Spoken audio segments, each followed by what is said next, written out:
Do you believe art can change the world? So do I. On this show, we meet artists whose work is doing just that. Welcome to Art Heals All Wounds. I'm your host, Pam Uzel.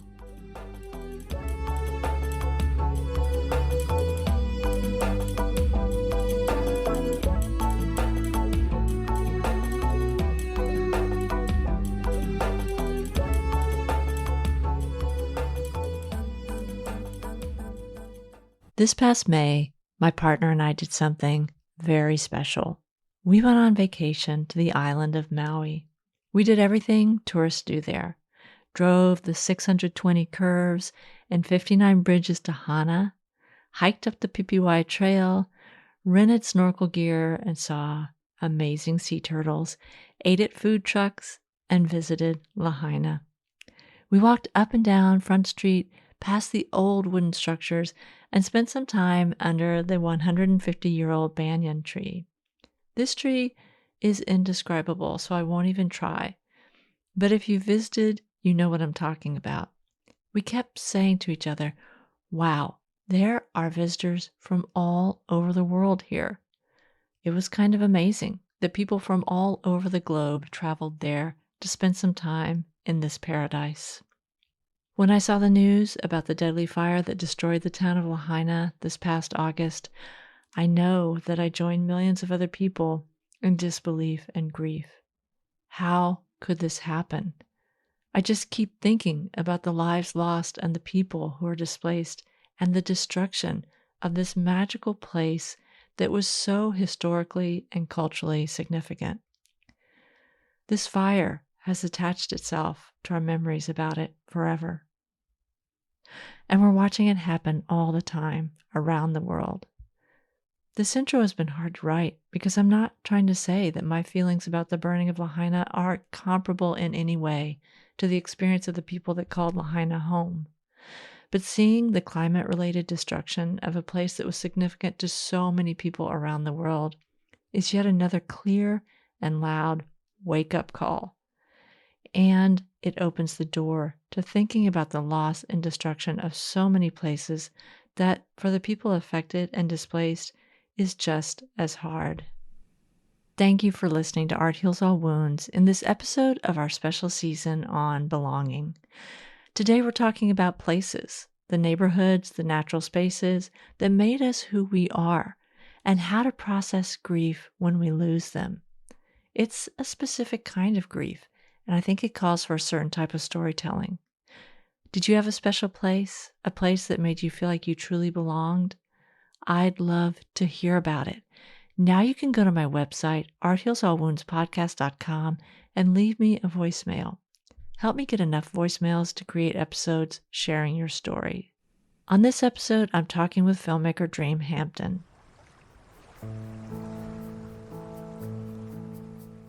Dream has been behind a lot of very large projects, including executive producing Surviving R. Kelly that aired in 2019. More recently, she directed a film called Freshwater. In this film, we hear Dream's voice as she reflects on her visits to Belle Isle as a child, an incredible natural oasis in the Detroit River. What we see in the film are the effects of water flooding homes and other developments when it has no place else to go. This past summer in the Northern Hemisphere felt like one climate catastrophe after another, from suffocating heat to fire and floods. The film Freshwater provides a moment of quiet reflection on the emotional cost of displacement due to natural disasters. My conversation with Dream includes thoughts around migration and climate refugees. Why aren't we doing a better job of responding to those who have left homes that have become uninhabitable due to climate catastrophe? We also talk about ways that urban planning and surveillance have contributed to why our places are so poorly equipped to withstand the many challenges we're facing, whether it's fire or too much water. Through her story of loss, Dream invites us all to reflect with her on how we might respond to this moment when, as she so aptly puts it, nature is talking to us. As storytellers, are we listening? How will we shape our stories to meet this moment? Hi, Dream. Thank you so much for being on Art Heals All Wounds. Can you start by telling us who you are and what you do? Sure. My name is Dream Hampton. I am a Black woman, filmmaker, and writer from Detroit. I just saw a beautiful film that you made called Freshwater. And I'm wondering if you'll tell us a little bit about this film for people who haven't seen it yet. Yeah, thank you for watching it. It's a short film, it's a 9-minute film, and I made it during the pandemic when our lives had become smaller and more still, and we were looking for ways to connect with one another safely and also to connect with nature. And I was healing, given the name of your podcast, I was healing from the art that I had just made, meaning that I had just done a deep dive into really hard subjects in a pretty straightforward, didactic, activist way on 3 projects that were pretty long. 2 were a docuseries, both of them 6 parts.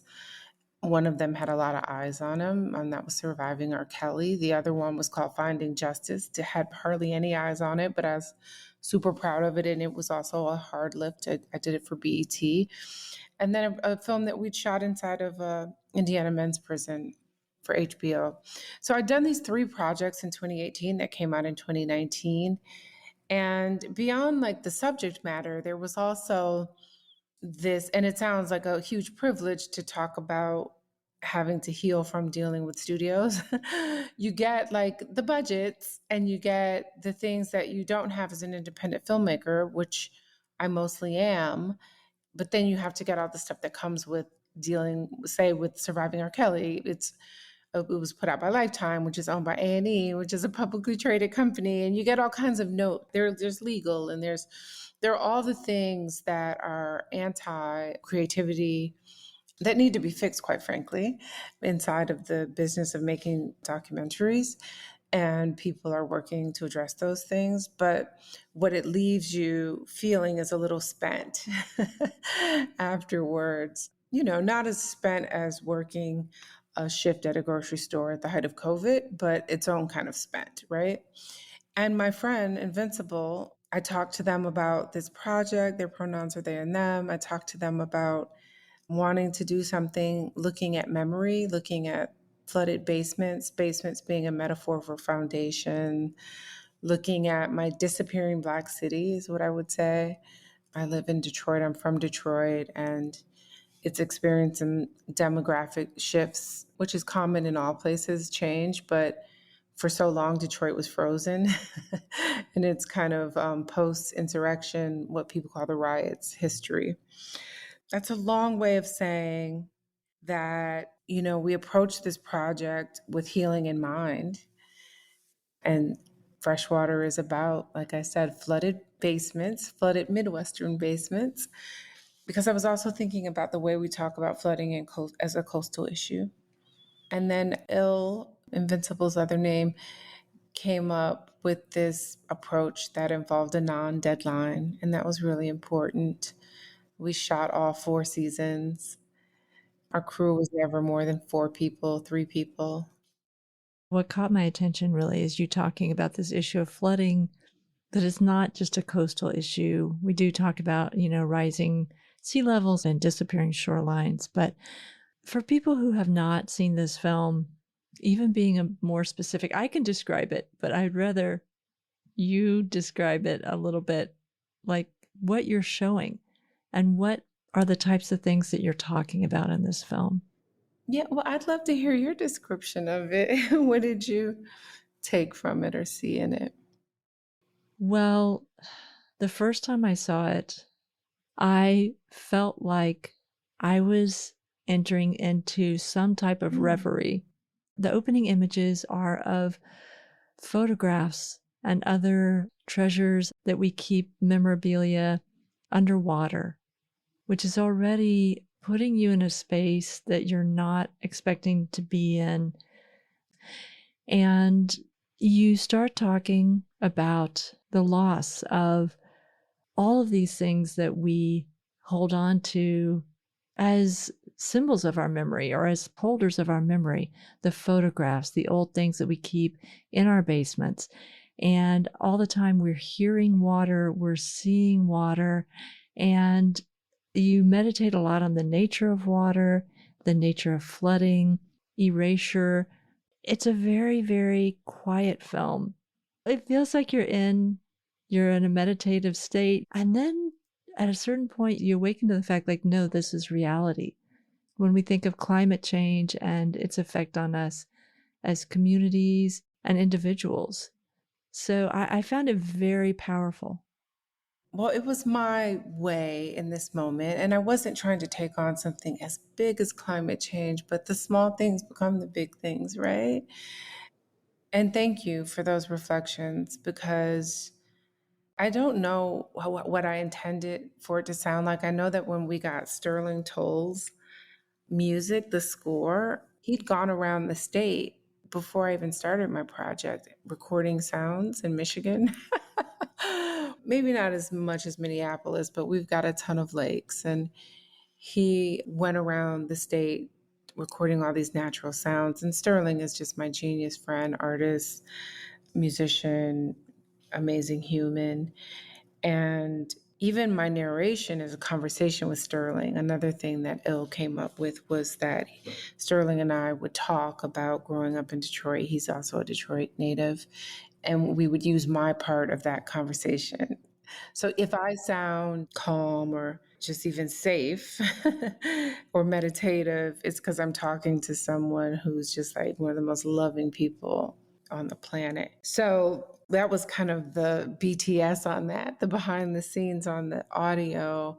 I knew I wanted it to be spare. I wanted to focus on the images. Again, I'd done Surviving R. Kelly, we had more than 50 talking heads in it, right? So there are a few people in this, but there's this luxury that one of my favorite filmmakers, Terrence Malick, creates for himself. And it's like he'll have some big giant star on the set, Brad Pitt, Colin Farrell, whoever, Jessica Chastain, and he'll just shoot a blade of grass for 2 hours or or turn the camera on a hawk or some sunspots. And I thought, I want to do that, you know? I want to be able to take that time in my film, even a short film like this one, where I'm doing what I think we all kind of do with those of us who love the natural world. And I hope that's all of us, you know? You see a swan hanging out with their two chicks, and you're like, I'm going to stand here and watch this. Hopefully, you have time to do that. You know, we're so starved for time. And then what climate catastrophe and what the natural world is doing is forcing us to look at it. I think it's really scary when that looks like fire. You know, I'm talking to Mm, you, I guess, less than 36 hours after Maui just lost a village, right. right? And we're in a hurricane season, and all of that is scary. I've been in the ocean, I've been in the Atlantic this year, lots. And it's true, it's warmer than I remember. We were getting jellyfish up in the Northeast. I swim off in Massachusetts along the Cape, and we were getting jellyfish in the beginning of July. We usually don't get them until the end of August. Even the man o' wars, the Portuguese man o' wars. So nature is talking to us. Well, you brought up some really interesting things. First of all, I do love the shot of the swans, the little swan family that is there in your film. But you mentioned the people that are there, and it feels like it's almost like a stand in for you. There's a father, and I would assume his daughter. Yeah, totally. Bryce Detroit, a fixture on the Detroit art scene, and his wonderful daughter Nia, and her little sister, and her good friend Treasure. So yeah, there are a few humans in it.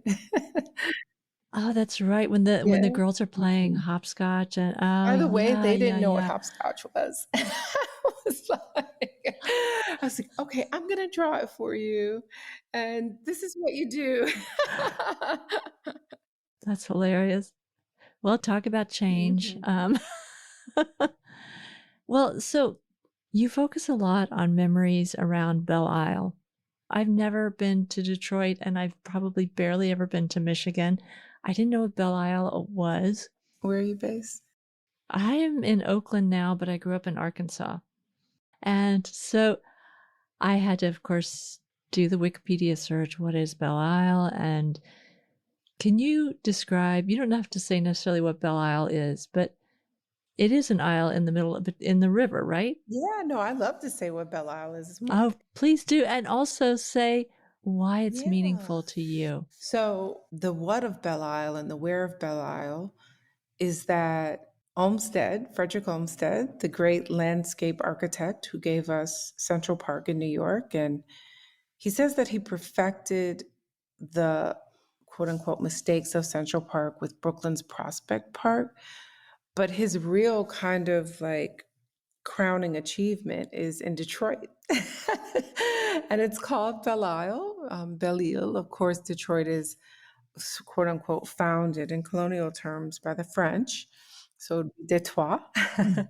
Like New Orleans, the French aren't the Dutch, but it is built on a series of canals. And I say that because the Dutch have this saying, God invented the world and the Dutch invented Amsterdam. God created the world and the Dutch created Amsterdam, because of their will to hold back the water, right? But the French, with both New Orleans and Detroit, built them on a series of canals that the indigenous people absolutely warned them about. Like, yo, dude, I know we're at war with you and you're being super genocidal, but you're also terraforming places where you shouldn't. This isn't our relationship with this land, and there's a reason. There's this thing called the water. This design that you have may not fail you now, but it will in generations. The Lakota thing about think about 7 generations. So I've kind of digressed from what Belle Isle is, but Detroit, founded by the French, furriers actually, and Antoine Cadillac. So it's in the Detroit River. Another random fact where like Houdini basically killed himself trying to get out of a locked box in the Detroit River off the Belle Isle Bridge, actually. It sits between Detroit and Canada, and Detroit's code name in the Underground Railroad used to be Code Name Midnight, which meant that it was the last stop in the US before people who were escaping slavery crossed over into Windsor and found a kind of more real freedom than even the North. But what Belle Isle means to me is it was a public space. I'm talking to you from Oakland. So, I guess Belle Isle's a lot grander than Lake Merritt, but it's this place that, like Lake Merritt, has become a site of contention with people who are new to the community. And that happened with Detroit. The state of Michigan recently took over Belle Isle, promising to make all of these improvements, none of which have happened. Even the bathrooms remain closed. But what has happened is you now pay a fee to get on Belle Isle. That was not my experience as a child. It was a place that was truly a public space, as Olmsted intended, as is always should be the intention for parks, a public green space out in the middle of this beautiful river.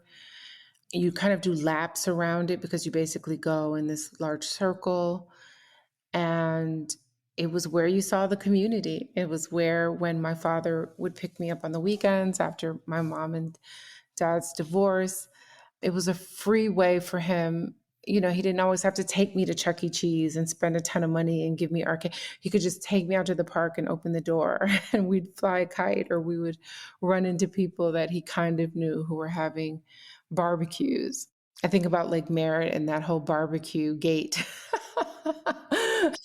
It's barbecue Barbecue Becky. Becky. Yes. And I remember thinking about how that was like literally there still are these big giant public barbecue pits. So if you just get there first and make a claim, you can also reserve them.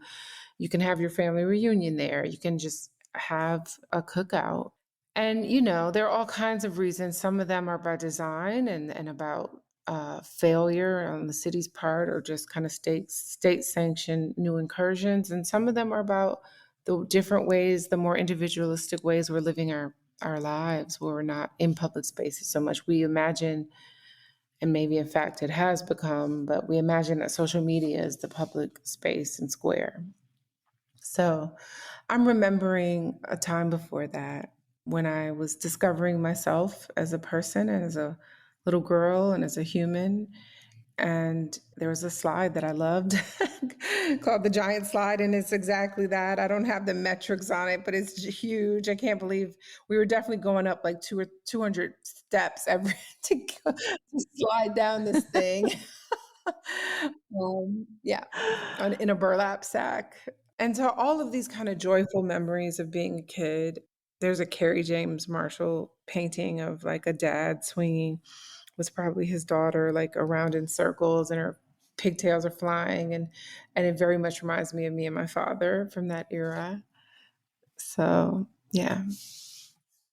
Right. And, I said earlier, you have the people who are the stand ins for your dad and for you driving around in the car. But you also, the other imagery you have is just water, water, water. And if we're not seeing water, we're hearing water. And you talk about, was it your grandmother who said the nature of water is to always be moving? Yeah. And then you meditate on what is a flood? So what is it that you say that a flood is? A flood is water having nowhere to go. And even that, my film is not about the politics. Again, I'd already been didactic in a few projects. So this is really about just smaller thoughts and moments. But if I'm going to extrapolate, I think about how we ended up here, right? And by the way, as I was doing this project and we were in my old neighborhood and there was flooding happening, I realized that I needed to do a more straightforward project. So we did a 15-minute video with the Rockefeller Foundation called Swollen, Dispatches from the Flooded Midwest. And we had filmmakers in Cleveland and in Milwaukee and in Detroit send in their stories. And one of the activists in Milwaukee talks about that this isn't a problem of rain coming from the sky. This is about what we've done to our grounds. It's about concrete. It's about the lack of green space. Like in Detroit, I can distinctly remember being a child. It was first grade. I came home from school and my entire block had been scalped. It was like these stumps where there were once trees that were 75, 100 years old, trees that we used to hug and climb, and that like marked, I could tell you where I lived because I was in front of the big tree. And it was just gone. I don't know if my parents got the notice, but we came home from school one day and all of our trees were gone. And that was about surveillance. It happened in Los Angeles before it happened in Detroit. Los Angeles has a bigger budget for their police departments, and they would do these helicopter surveillances that the LAPD were famous for. They would even, without residents' permission, go on their rooftops and paint numbers on their rooftops so that they could identify what was happening at house, 111 on the whatever block, on the Crenshaw block of whatever. So that kind of law and order surveillance that was happening in the early 80s, that Ronald Reagan ushers in, that, Nixon had promised, but that Reagan kind of doubled downs on, is like with Cop City in Atlanta right now, often about robbing us of our natural spaces, the green space. For years, they took out the tree, but the stump was just there. So it was like this wounded kind of artifact that, pushed up the sidewalk because trees don't like sidewalks, right? But now it was gone, and there was just the slanted sidewalk that we'd use as a ramp for our bikes to do wheelies on, and a stump. Mm. And that's how we get here. We get here again from bad decisions. America's the king of like unintended consequences. Like, oh, we had no idea if we went into Iraq and that it would all be so bad. Like, we had no idea that. So we're good for like doing the opposite of the Lakota Nation, who talks about every decision you make, think about how to affect the next 7 generations. We're the opposite of that. We're like, I'm not going to be around if Phoenix, turns into a ball of fire like its name. Like, it won't affect me. So, yeah, the flooding is bad infrastructure. It's about a city that's been divested from for years. But it's also another part of that story is this surveillance that police wanted to do on Black and brown neighborhoods in the 80s and what that meant, which was cutting down trees. I'd never heard that before. Although I do remember the helicopter. I was working in LA in the Mhm. 80s, and I do remember the helicopters nonstop. Actually, they're here. Yeah. What am I saying? Being in Oakland, it's really hard to be a podcaster because you often have the helicopters going on for an entire day. Yeah. But when the LA River was flooding whole parts of LA this spring, I was absolutely thinking about that history of like, would this water have had somewhere to go had they not, deforested the city, for lack of a better word? Right, right. And paved it over. Mm-hmm. Yeah. Well, there's an irony, though, when you talk about freshwater, because you do mention the possibility that Michigan is this really being floated around that Michigan could become a place for climate refugees because there is so much fresh water there. Yeah. The new fantasy among people who are looking at climate and who say things like water is going to be the new oil. I've been hearing that since the 90s, right? That in the 21st century, the wars will be about water, not oil. And okay, fine, true. And yeah, Michigan is, the Great Lakes are, if not the biggest body of fresh water, one of them, the second biggest. And, I think of states that are being so cruel in this moment to people who have to move their bodies and their families and the few belongings that they can manage to move with them. Migrants is what we call them. Illegals is what some people call them. But, I think it was Al Gore that helped me to see in some interview that he did. He was talking about Hurricane Maria and the effect that it had had on Guatemala, Honduras, and Ecuador in particular. Those three countries are responsible for so much of who's arriving at the border, who's desperately arriving at the southern border in this moment. And for the past few years since Maria, and it was Al Gore who hacked that from my brain. He was like, "Yeah, these are farmers. These are people whose land has been flooded by Maria and can't recover because of poor infrastructure." So you look at a place like Texas, which has its own infrastructure problems, again, by design and divestment, and a state like Florida, which is going to be top three of the places that'll be uninhabitable, in my lifetime, in my daughter's lifetime. And you look at how cruel they're being to their future selves in this moment. They've been told and they believe and continue to tell themselves that they're talking about invaders rather than climate refugees. And I don't think that climate is the only thing that an only valid reason to move. The Irish came here. That wasn't a climate issue to beat the famine that was produced by the UK, by Britain, but economic reasons are legitimate reasons. America is full of descendants of economic refugees. So that's a valid reason to move your body and your family. But we just have this narrative that's ongoing, an anti immigrant narrative that's about fear. In a country that, literally could absorb another 100 million people without batting an eye. Yeah. What you're doing in this film, because it's about losing these spaces. And one thing you do is that you give us these moments of what made you and these moments that are really painful for you right now, like when you're driving down the street is it where you grew up, the east side? Is that, and that there's like all the houses are gone. Maybe they're in the imagery, there's like one standing among grass and trees and things that have come to reclaim that space. What do you think is going to be the role of storytelling as we're coming to terms with some of these ways that not just your history, but many people's histories are being erased? And it's happened before to other people. That's what we should acknowledge. It's happened before. But this sort of whole scale changing of the world as we know it, what do you think the role of storytelling is going to be, in your opinion?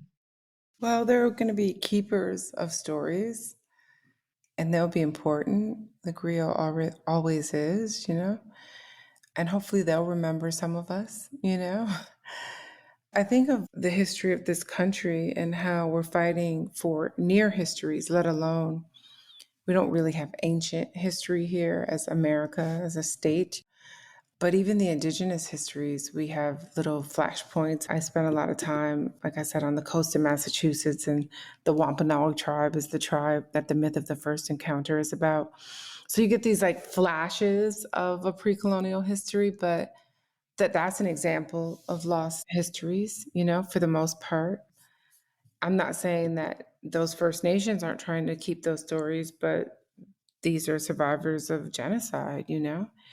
And I know how important narrative. I look at all the kind of work that was done around the Holocaust and how important that work was as now we face all this erasure, these attempts at erasure, you know, so that if you thought when Steven Spielberg was helping to do the Shoah Project, or I think it's called the Shoah Project, but when those recorded histories of the last survivors from World War II were having their narratives recorded, if you thought that that was unnecessary because at that point we had so many movies about the Holocaust, now we know no, there's going to be in 10, 15 years, there's just going to come this generation and it's going to get traction where people, I'm not saying it's widespread, but it's widespread enough to be alarming where people are denying the Holocaust. That used to be a real fringe kind of movement.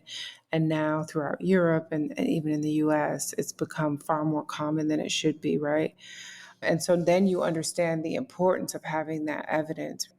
I saw people do that around Rwanda. My project isn't that. Again, this isn't talking heads giving their stories. And who knows, by the way, I just came across footage that I've had for the past 30 years and I'm doing something with it, an archival documentary. And a lot of it is in different states of degradation. And so we think that we're uploading our archives to these safe places when we put them in the cloud.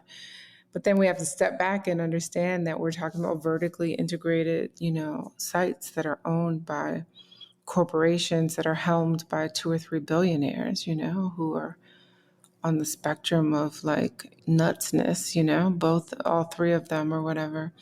We have to wonder how safe are these archives that I've just been uploading to the cloud. As a filmmaker, I use things like Frame.io, but it still comes down to like these corporately owned places that we thought we were like storing our things in safe ways, safer than like the physical. And that's why oral stories and histories are so important because they can persist even beyond some of these artifacts. Yeah. I do love that idea of oral histories, but it's so at odds with where we're racing towards with tech right now. Yeah, yeah. What I imagine when you say that, though, is you and who's the person who interviewed you? Sterling Tolls. Yeah. Yeah, sitting there reminiscing and having this conversation in a way. For now, at least, this is what we can do. You can create this film that then goes out and touches so many other people. You say that in the film that, like most people, you have an existential dread of climate change, but also there's a sort of airing, or for me at least, there's a sort of airing of grief in this in a way that is not despair. Do you know what I mean? Yeah, no, it's true. I try not to despair. It gets harder every day.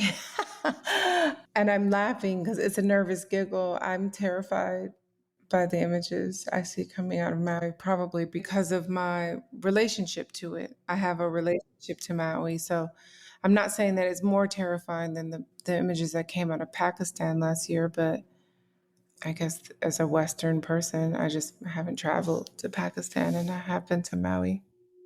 I think the value of your film, this type of art, is that it really brings it into the here and now. These are the consequences. And it's a beautiful piece of art, but there's so much more than the beauty of it. And I really appreciated that. Can you tell people where they can find out more about you and your work and see this film? Sure, it's pretty easy. Dreamhampton.com.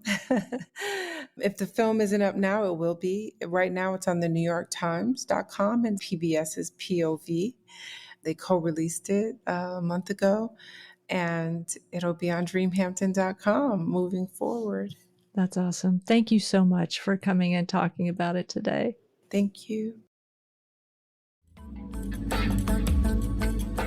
You're listening to Art Heals All Wounds.